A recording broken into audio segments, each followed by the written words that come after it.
then and now, the evolution of the strength coach profession. I'm going to have a kind of fun, informal discussion today featuring a couple highly regarded professionals in the strength and conditioning field. I'd like to introduce our speakers first, assuming our slides work. Oops. Where's my guy?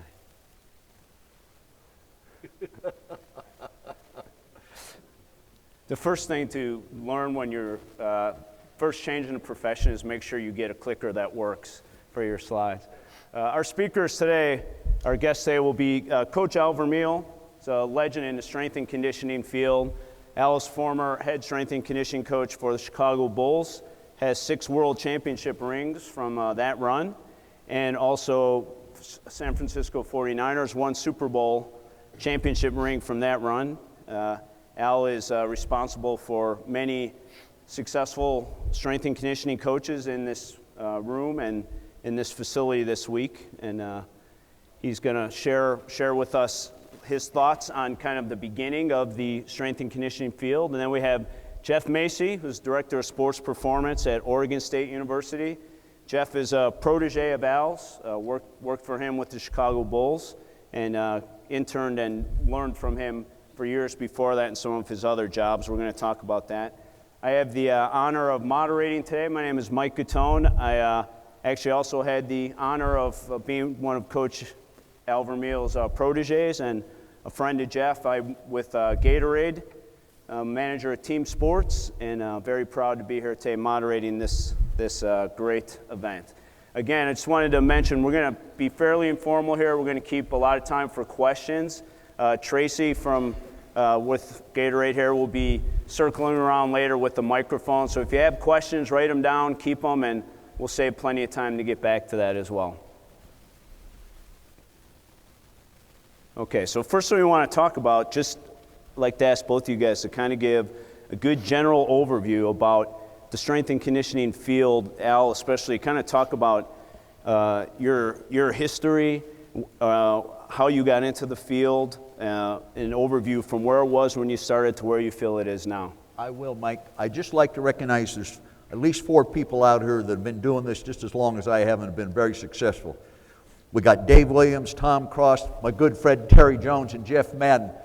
So, you know, people call you a legend and you're a mentor. I learned just as much from these guys as they did from me, and they were good coaches when they came to work for me. But those people I mentioned, one of the important things to do is go and be around people that have done it for a long time, because there's no better teacher than experience. How I got started into it, I was a high school freshman. My family decided, you're not going to be big enough to play college football. I was about 5'5", about 130 pounds. So my brother's high school football coach from 1953 and 54 became friends of the family, came up and gave me my first weight program. It came from LSU. I can tell you the sets and reps. You did 1 set of 10, 1 set of 6, 1 set of 1. It was 10 exercises. I lifted all through high school. I played football 4 years, 1 year of basketball, and you can see where that career was very short. And then I did track and field and baseball at the same time. I was a successful high school shot putter, relative 54-9, but that didn't even get you the state meet in California. Went on to play for my brother Napa JC, kept lifting, went to college. We had no strength coach, and we just lifted on our own, never lifted in season. I started coaching at Casa Roble High School, and the football coach said in the off-season, you lifted weights, why don't you run the off-season programs?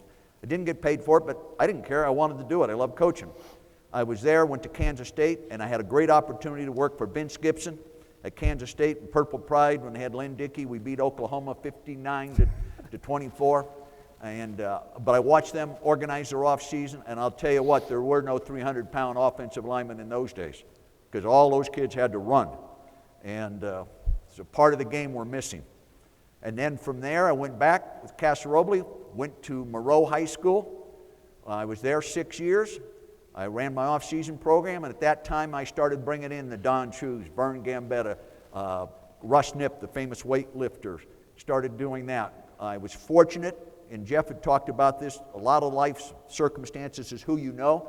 I knew Bill Walsh through my brother Dick. They were friends for many years. Bill was a graduate assistant when Dick was playing at San Jose State. They had coached together at Stanford. Bill gave me a call, offered me a job with the 49ers.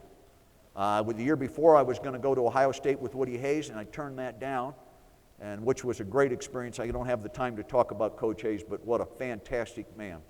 And so I was with the 49ers 4 years, and something inside me said I wanted to do something else, so I started my own business.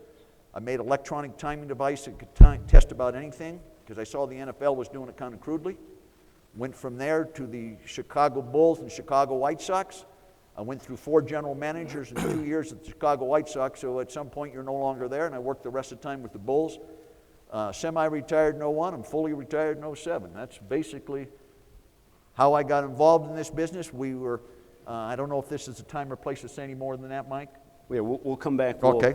Thank you for that. It's great, Coach. And Jeff, if you can kind of walk us through your beginning and how you got to where you are now. Well, my name's Jeff Macy, and I'm Director of Sports Performance at Oregon State University. And I don't see her out there, unless my mom is here, I know no one came here to see me talk today. So I know you guys are here to see Al, but I will do my best to contribute as I can here. It's an honor to be here, especially because there's at least 3 or 4 other people in the room who could be sitting in my seat who have also worked with Al. So it's a tremendous honor for me. Like probably a lot of people in this room, I grew up wanting to be a football player. I lived in the state of Florida, where weightlifting happens to be a varsity sport. Not many people know that, but bench press and clean and jerk, and it turns out I was, by my senior year, I was a pretty good weightlifter. I was a pretty good Olympic weightlifter. I came in last in the state championship in the bench and first in the clean and jerk. So I went that direction and became a resident athlete at the Olympic Training Center at one point, and national champion a couple times, American record holder. Believe it or not, I'm at the Olympic Training Center, and I got nothing to do. I actually got a degree in accounting because I didn't know I could be a strength coach. I didn't know that was a thing. That shows that we talk about the evolution of this. That's kind of the evolution. I didn't know you could do that. And they offered me a job to stay on at the Olympic Training Center for kind of be a mentor to some under 18-year-old weightlifters who my real job was to make sure they went to school every day. And they got pretty good at ditching, and I had to figure out how the strategies on where to find them hiding. But the job paid $200 before taxes. But they gave me a room to live in, so that was great. And Mike here convinced me to take a job in Peoria, Illinois. The interesting thing about going to Peoria, Illinois is I was living in Colorado at the time, and I was trying to be a rock climber, and Mike convinced me there was rocks to climb in Peoria, Illinois.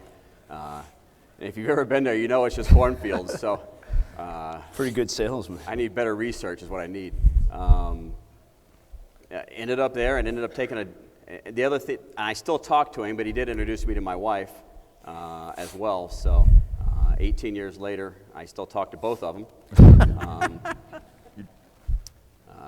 I'm in town. I'm working at an inner city YMCA, and I'm running a weightlifting program, and I think I'm going to be a weightlifting coach, or maybe I'm going to go into computers. I don't know what I'm going to do. And Bradley University called and said, look, we have an opening. Nobody will take it. Like 6 people turned them down.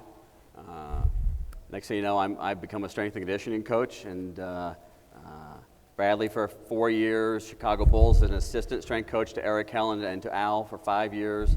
I went to Oregon State once before. I fully admit greed and ego got me back to the NBA. 5 more years as the head strength coach for the Milwaukee Bucks, and now back at Oregon State for a year. So that's kind of my story. That's awesome. Okay.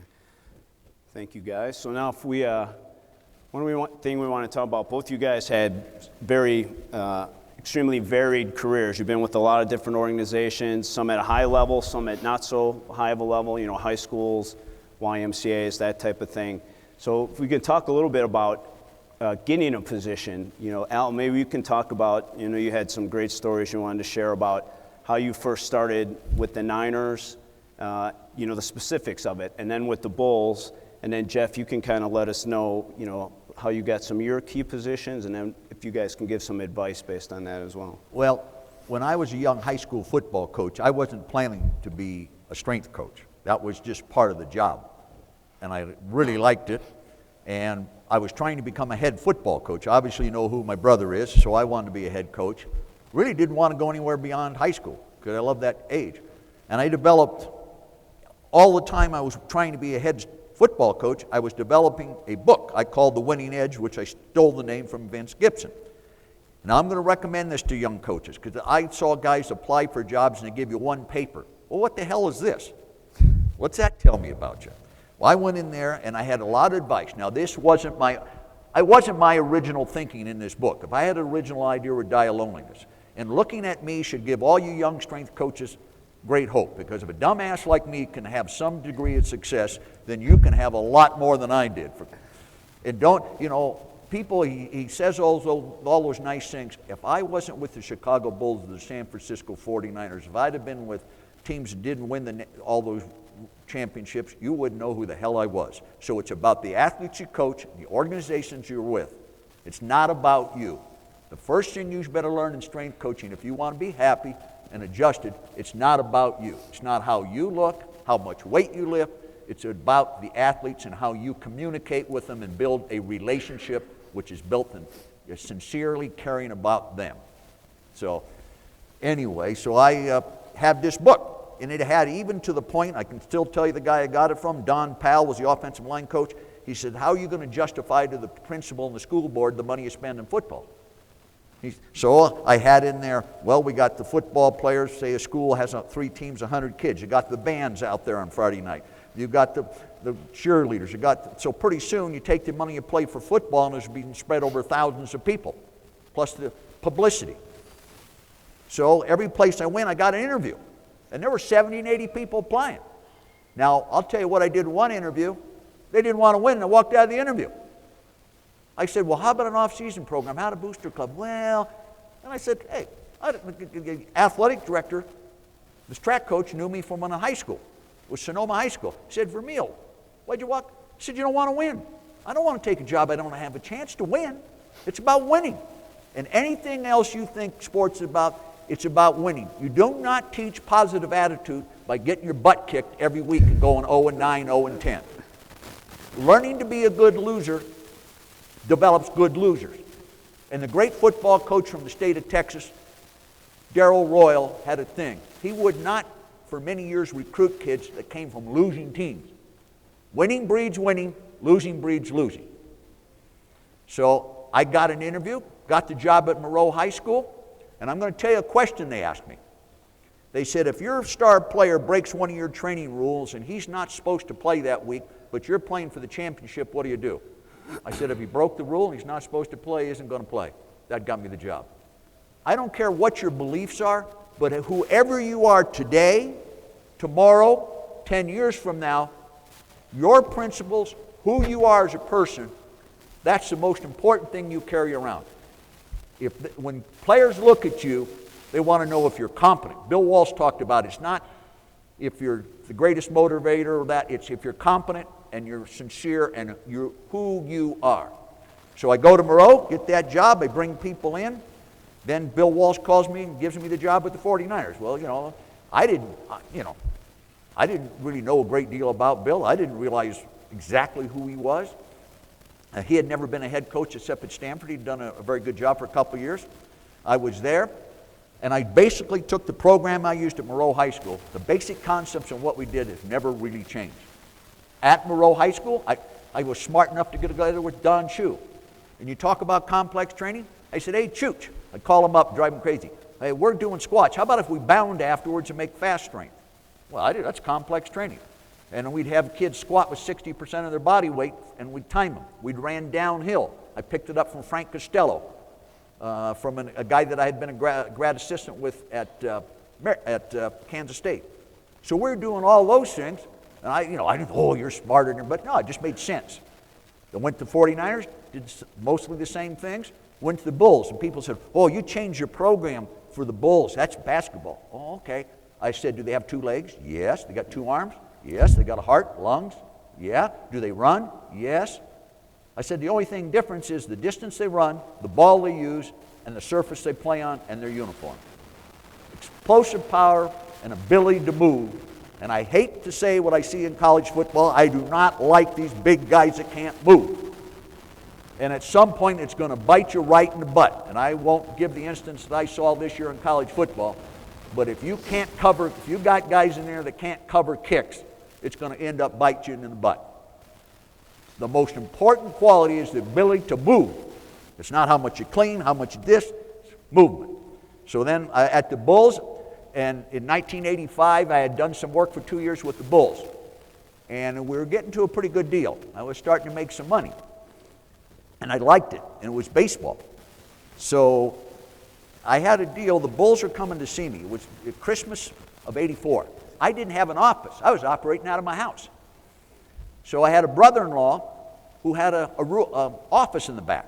So the day before the general managers of the White Sox, the team doctor, and the trainer came, I put pictures up, weightlifting bar, stuff I needed. Spent 2 days with them there. A half hour after they were gone, it was gone. So if you ever saw the movie The Sting, that's exactly what I did. Was I trying to be dishonest? No, the things I told them were real. I had to do what I had to do to get the job. You got to do what you got to do. And they called me. They brought me back to Chicago. Mr. Reinsdorf, he asked me, this is about preparation for a meeting. I didn't go in there and say, I'm going to make them bigger, stronger, and faster, and we're going to lift this much weight, and we're going to do this. I said, you've got a $13 million payroll, which was a lot in 1985. What's it worth to me, to protect that payroll? That's the same thing if I was getting a job at a university. What does it cost an athletic department at a university today? If you figure salaries, scholarships, facilities, travel, what's it worth to protect that? He understood that. Brought me to spring practice, paid me a lot of money. Made more money in 40 days than I'd ever made in my life outside the Super Bowl share. And then they offered me the job to come to Chicago, and I would set a pretty good standard. I went to Chicago and negotiated a contract, but I did one thing. I said, I'm not negotiating with anybody but the owner. I was going to be an independent contractor because I didn't want someone to tell me how to do my job. My brother and I don't work well that way. That's just who I am. And so I met with Mr. Reinsdorf, Mr. Einhorn, and negotiated my contract with them. And the reason I did that, and you want to do that with the athletic director. You don't want to go to the football coach. You don't want to go to the basketball coach, because everybody else comes and goes. Players come and go, coaches come and go, and general managers come and go. Mr. Reinsdorf was the permanent fixture. And I would start with Mr. Krause, who was wonderful. Don't believe all those stories you hear about him. The damn news media always wants to take and portray people a certain way. Jerry was great to us in our program. All of us there worked for him. He was so supportive. Anything we needed. Anything. So I'd talk with Jerry, then I would talk with both Jerrys. And that was how I did my contracts. But that's my story.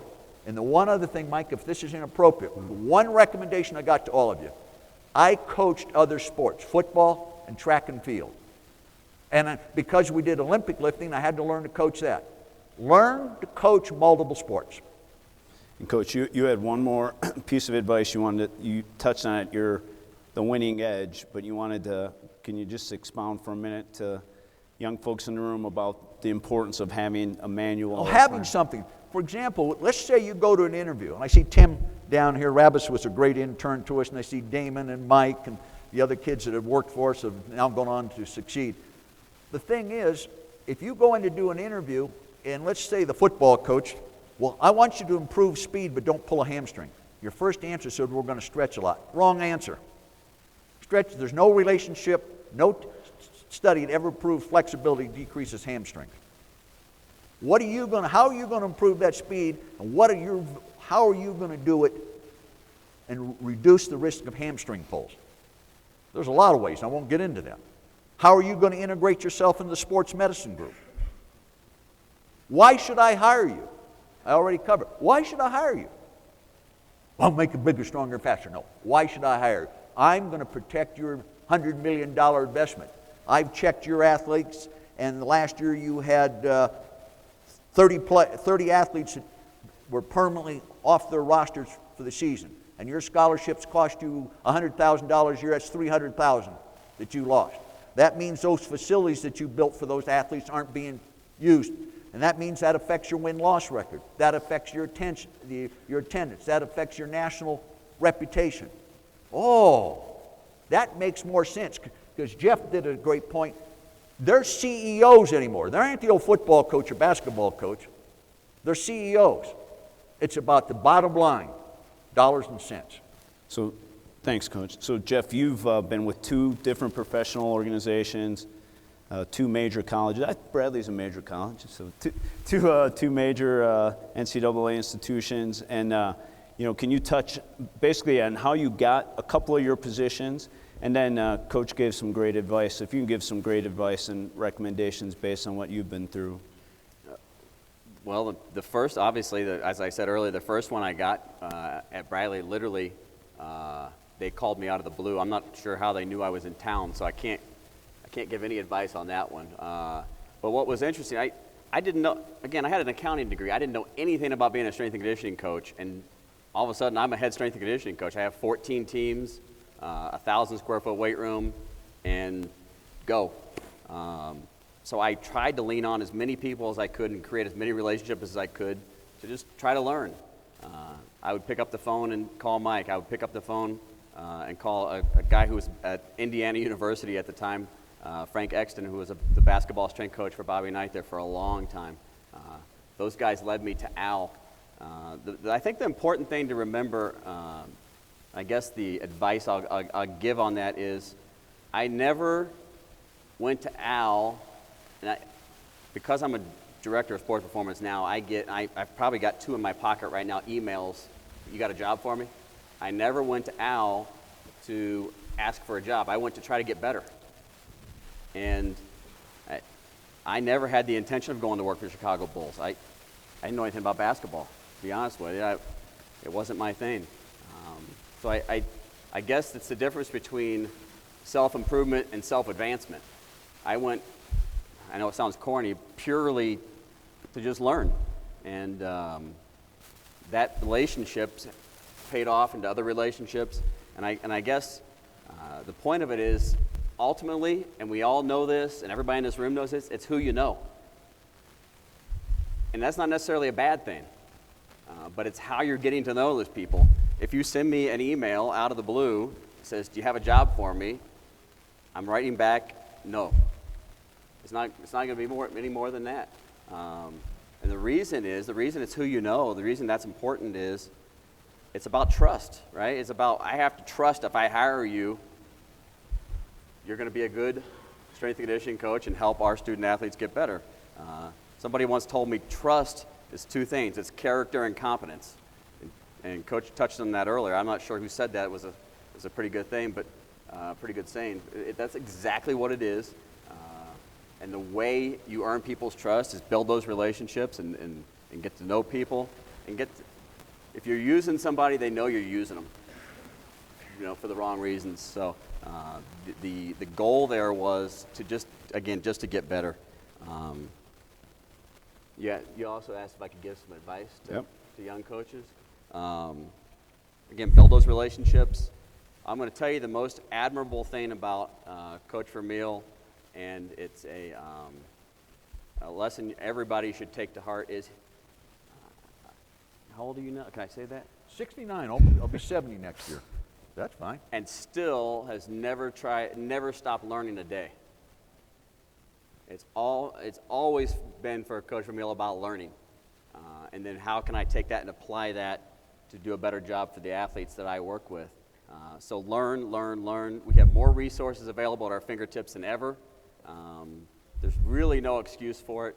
I think the third piece of advice I would give is say yes to every opportunity that comes your way. Doesn't matter what it is. Come speak to the Rotary Club. Okay, what time you need me there? Every opportunity will lead to those relationships you can build. You never know who the next person is going to help you will be. And just never, ever say no. Now, you get to a certain point in your life, you can probably Al can start saying no probably about now, although I don't think he does. And again, look, we hire people all the time. A lot of people in this room hire people. If you think back to the people that impressed you most, if you're a pretty good strength and conditioning professional, you can help them get better as a strength and conditioning coach. You can teach, you can develop a strength and conditioning coach. but you can't help somebody become a harder worker that's just lazy. So what impresses me the most, impresses people that I know the most, are you a hard worker first and foremost? Are you the first one there, last one to leave? Those kind of things I think are what we have a very good relationship with our exercise science department. We take on 12 to 15 practicum students and intern students every quarter. Yeah, we are a quarter school, so we're still going. Worst invention ever. Oh, that was great. I loved the quarter school. You didn't have to remember the information as long.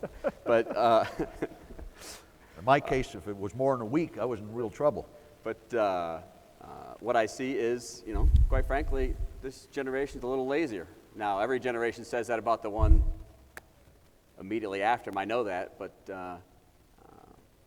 this is kind of a me generation, and finding those gems who aren't that way. You probably wouldn't be in this room if you're that way. So it's probably preaching to the choir a little bit, but that's my advice. Mike? It's awesome. Let me add to what Jeff said. Yep.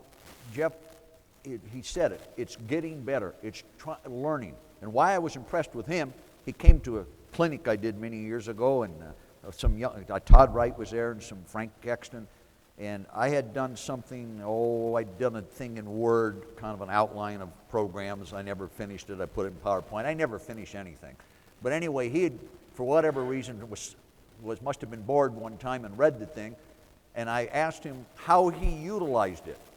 I said, what do you do when someone isn't in good general condition or work capacity? How do you know to go on? He said, if they don't get better. I said, I keep repeating it until they got better. He took it and down to the basics. Don't complicate it. And he said something about relationships. See this thing? You're not going to become a better communicator if you live your whole damn life texting, or be on Facebook. Today I did this. That's not how the hell you get better. You get better face to face, on the telephone. You don't get better doing that.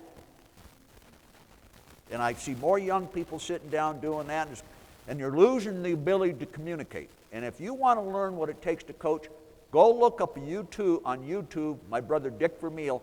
They have his hour speech broke down into about 10 minutes or 15, and he talks about relationships and how you build it. And that was the difference of his success and why so many other people who had the same teams failed.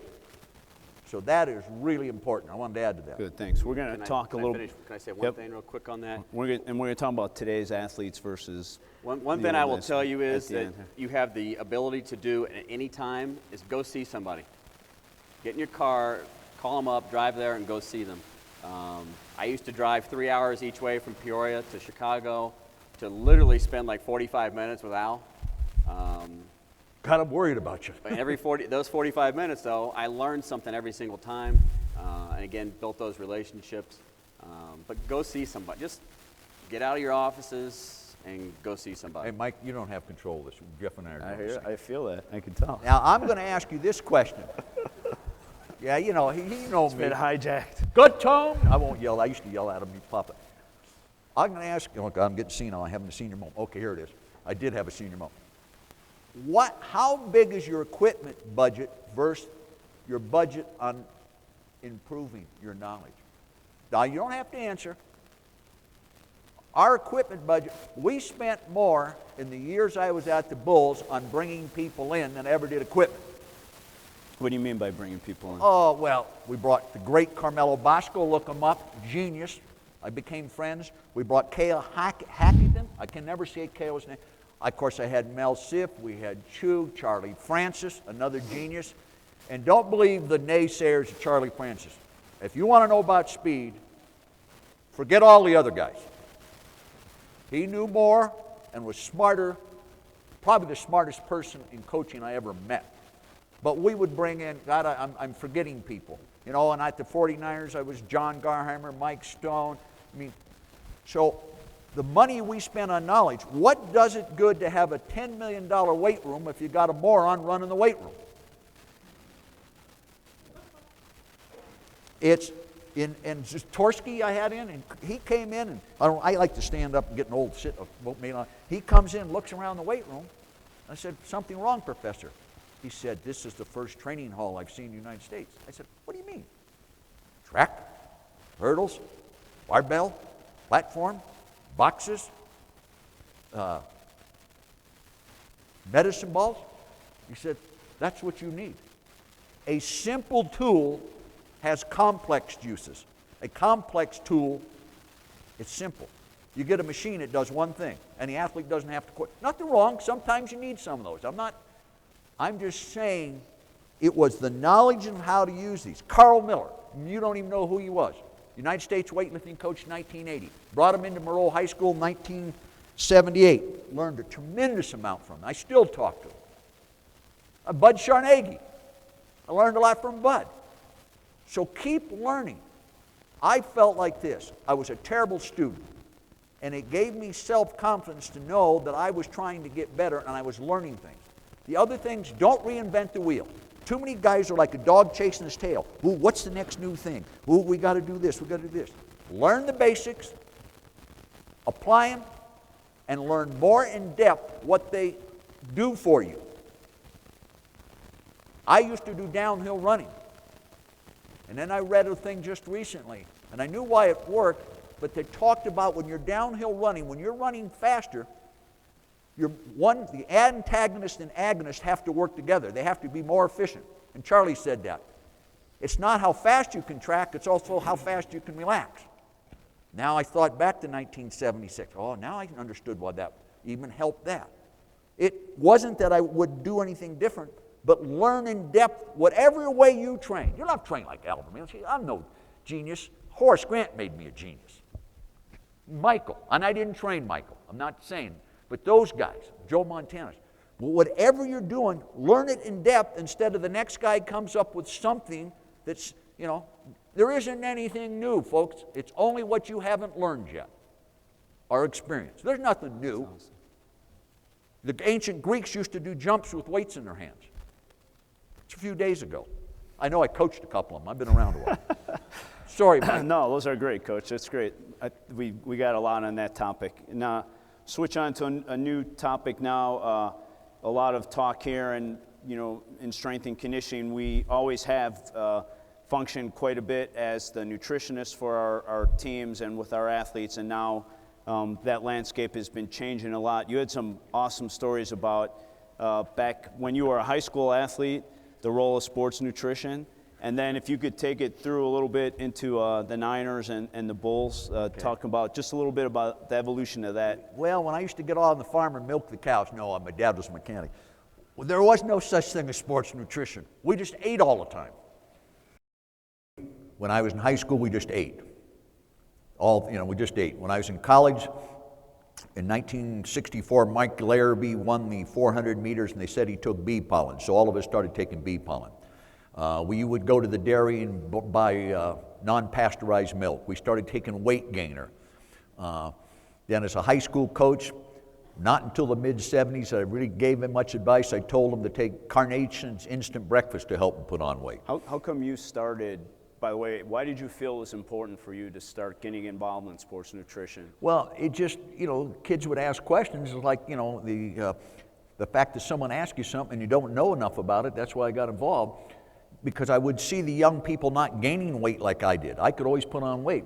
And I failed to mention when I trained, I would work out one year in the morning and I'd come home. I know people are going to go crazy. I'd put 4 eggs in a blender, and we called that an eggnog. We didn't call it a protein shake.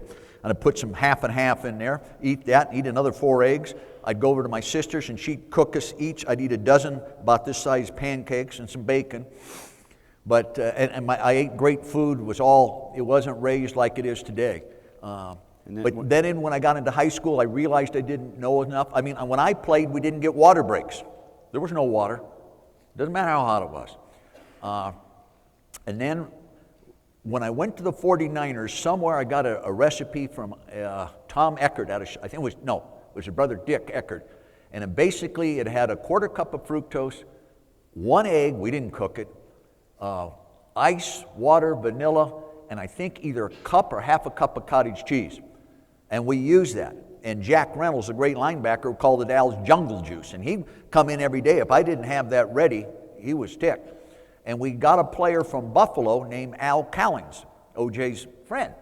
And he said, Al, I'm not in very good shape, and he just came in and had to go to practice. I need something, to get through. I said, Al, I don't have any of that stuff. But I said, take this. And he came in afterwards and said, what in the hell was in that? And so we started using it all the time after practice for the players. And at that time, fructose was acceptable. It was supposedly a slower burning sugar. And I used it at the Bulls with Horace and those guys. And I used it even in my own training and even with my son. I felt great energy. Well, now I don't use it because you're not supposed to use corn fructose. Then later at the Bulls, I met a guy named Steve Ward. We started buying some nutrition products. Eric Helen was much more knowledgeable than I did. He did a dietary summary over 3 days with the players, made recommendations. Eventually, we got a chef to come in and cook lunch. Then it was breakfast, and it's dinner. And we got into timing, sports nutrition, the timing thing. But I mean, it was necessity was created the need. And Jeff, compared to nowadays, I mean, you've been with, again, 2 professional teams and, basically all through a modern kind of era now. Maybe you can talk about some of the changes you've seen and why you feel or what you've seen that's making this more and more important and relevant.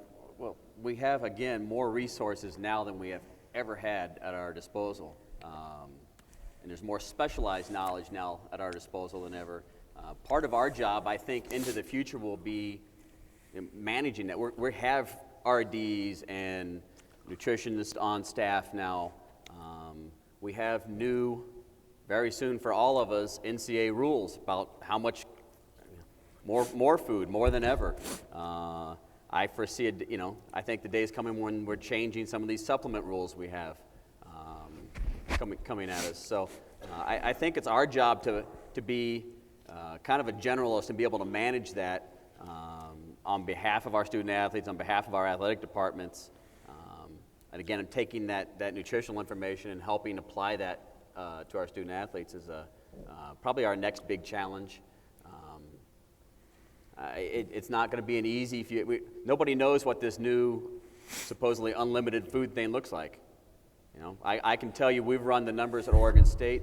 If we went to basically a 24-hour-a-day hometown buffet style thing for all of our athletes, it's like $3.7 million more a year than for food. Is it a good thing? Yes. Do the athletes need it? Probably. It'd be better if some of them didn't use their current food money to eat Gatorade bars and drink milk out of the weight room and save their money to buy beer. That would probably be a better strategy. But we also know they're all college students and some of that goes on. So this will be an interesting next couple years for anybody that works with college athletes. What this will look like, how it will look. But again, having somebody on staff and not necessarily having to have that specific knowledge myself is a benefit, but also being able to manage that situation is what's important to me. You made one point when we were talking earlier about training programs, comparing that to nutrition. That was a great point. I guess my point is, no matter what training program I do, it seems to work better when the person takes their nutrition serious. And I know that's fairly common sense. One of our football strength and conditioning coach at Oregon State, I don't know where he got it, maybe this is an original, Brian Miller says, we didn't recruit you for your taste buds. If you're going to be a high performance athlete, then maybe occasionally you're going to have to eat something you don't like. When we went to a more structured, regimented training table where we created nutrition plans for everybody, gave them a card, when we did that, the number of vegetables the chef went through tripled in the first week of the quarter. So nutrition plans work better, our training programs work better, and we look better when people eat well. It's we talk about the fueling, kind of a fueling mindset, a 24-hour-a-day athlete. That's where we're going. Awesome. Wanted to get a couple questions. I want one Coach point wants on to this, make Mike. one more point, and if you want to raise your hand, Tracy's going to have some microphone on any topics or anything you want to ask Coach Vermeil or Coach Macy. This thing about feeding college athletes isn't brand new, folks. The great Pop Warner and Jim Thorpe at Carlisle had their own training table. When Terry Jones, I'm sure, was at Alabama, they had Coach Brian Hall. It used to be the football players had their own place to live. They had their own training table. Then the new rules came out. You had to treat all the athletes the same, and that's where I believe some of that changed. The other thing is, we talk historically. When I was an athlete, in my early years, I never dealt with anybody with all these food allergies. They weren't around.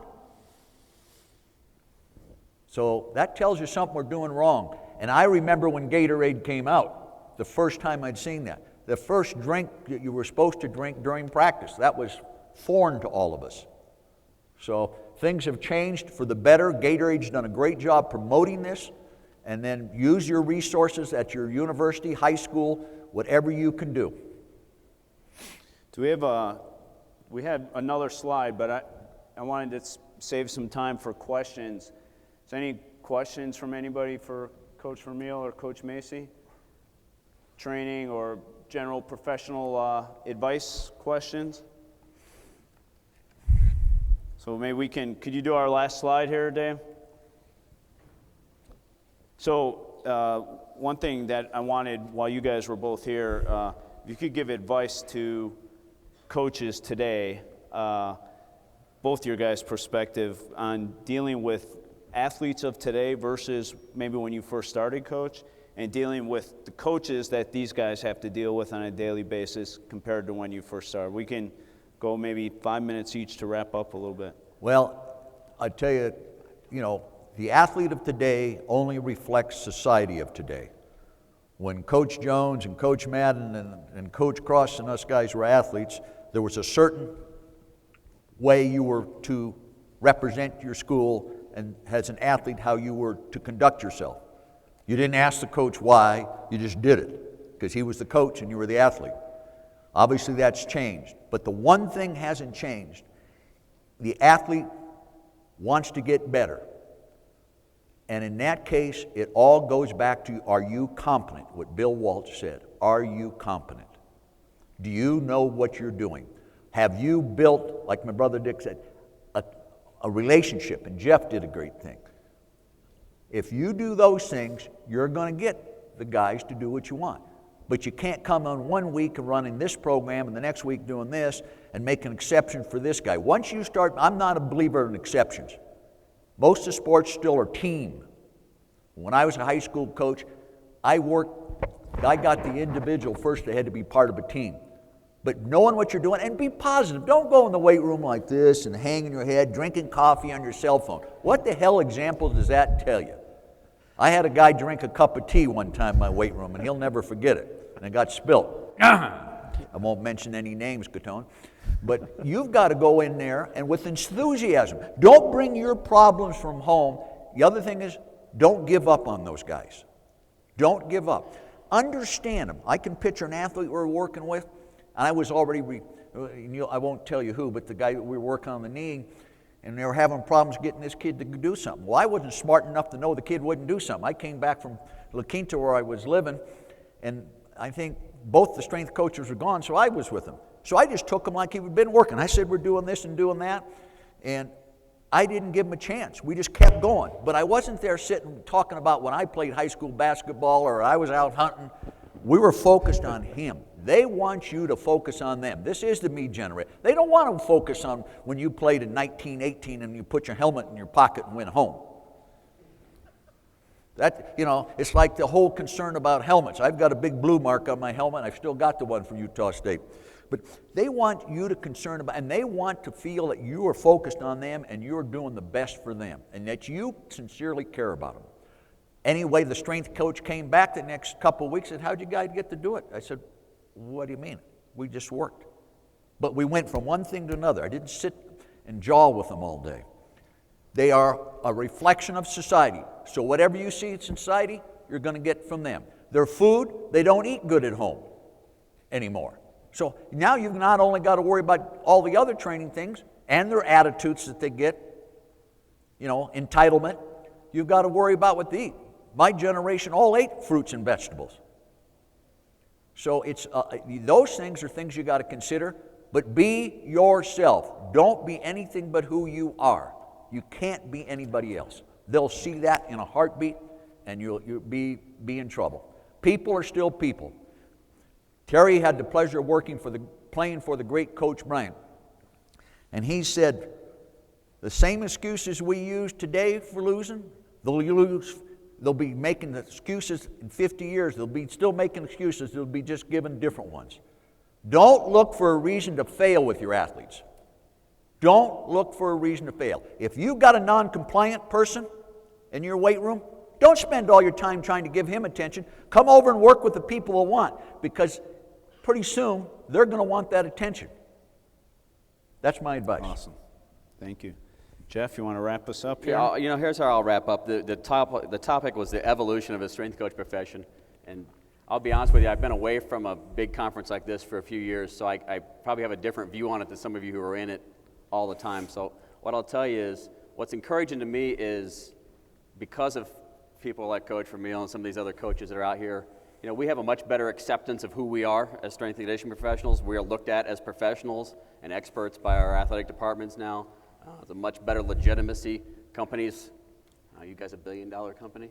I think so. $1 billion companies. Oh, my fee just went up. It's $1 billion company. Wait a minute. Want to be associated with you. Again, that's a very encouraging thing. Organizations like this one have helped legitimize who we are and what we do, and I think we have a responsibility, to carry that forward into the future.